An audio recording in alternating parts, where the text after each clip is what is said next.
போனாலும் சாப்பாடு முக்கியம் பாஸ். அப்போ நீங்க போக வேண்டிய இடம் இதுதான். என்ன இடம்னு சொல்லி பார்க்கலாமா? வாங்க. நமக்கு எங்க போனாலும் சாப்பாடு முக்கியம் பாஸ். அதனால தான் நீங்க எங்க டூர் கூட்டிட்டு போனாலும் சாப்பாடு கிடைக்கிற மாதிரியான இடத்திற்கு கூட்டிட்டு போனீங்கன்னா நல்லா இருக்கும் அப்படின்னு சொல்றவங்களுக்கு தான் ஒரு சூப்பரான ஸ்பாட். அதுவும் தமிழ்நாட்டுக்குள்ளேயே சூப்பரான அணைக்கட்டுகள் நிறைந்த இடம். மேலும் சைட் சீயிங் நிறைய இருக்கு. நினைத்த நேரத்தில் சாப்பிடலாம்.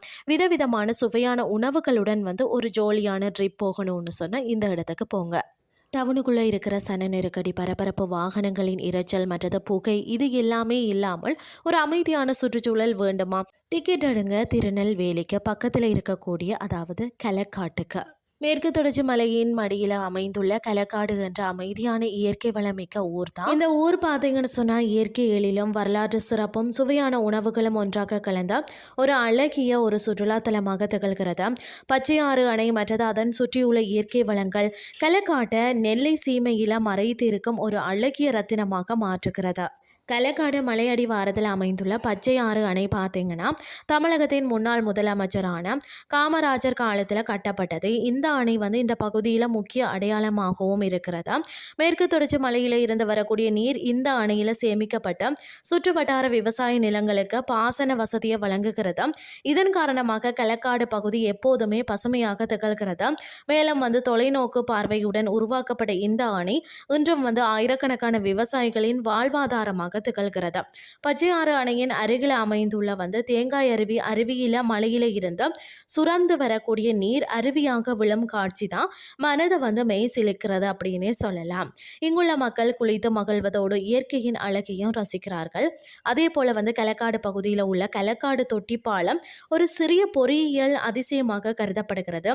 ஏன்னு சொல்லி பார்த்தீங்கன்னா மாத்தூர் தொட்டி பாலம் போன்று அமைந்துள்ள இந்த பாலம் நீரை ஒரு இடத்துல இருந்து மற்றொரு இடத்திற்கு எடுத்து செல்ல பயன்படுவதோடு சுற்றுலா பயணிகளையும் கவர்கிறதுனே சொல்லலாம். இயற்கை சூழல், நீரோடைகள் மற்றது பசுமை நிறைந்த வயல் இந்த பகுதியை மேலும் அழகுபடுத்துகிறது.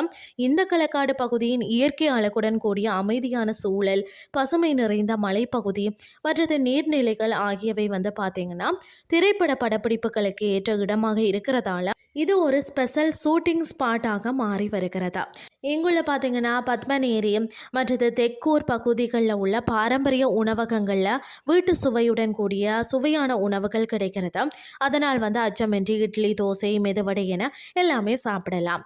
மேலும் பார்த்தீங்கன்னா பானிபூரி மட்டுமின்றி தயிர் பூரி மற்றது பார்த்தீங்கன்னா சாண்ட்விச் போன்ற பல்வேறு சைவ உணவுகளும் இங்கே சுவையாக கிடைக்கிறதா. திருநெல்வேலி மாவட்டம்னு சொன்னாலே நம்மளுடைய நினைவுக்கு வாரது என்ன? தாமிரபரணி நதியும் அல்வாவும் தான். ஆனால் பார்த்தீங்கன்னா வரலாற்று பெருமையும் தன்னுள்ள கொண்டுள்ள அணையையும் நம்மளுடைய நினைவில் கொள்ளணும்.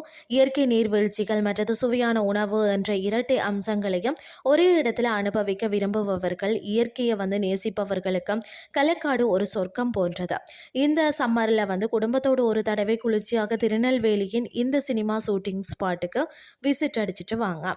இன்றைய கிறிஸ்டி உங்களுக்கு பிரயோசனமாக அமைஞ்சிருக்கும்னு சொல்லி நான் நம்புகிறேன். இதே மாதிரி மற்றும் ஒரு கிறிஸ்டின் வாயிலாக உங்களை சந்திக்கிறேன். நன்றி.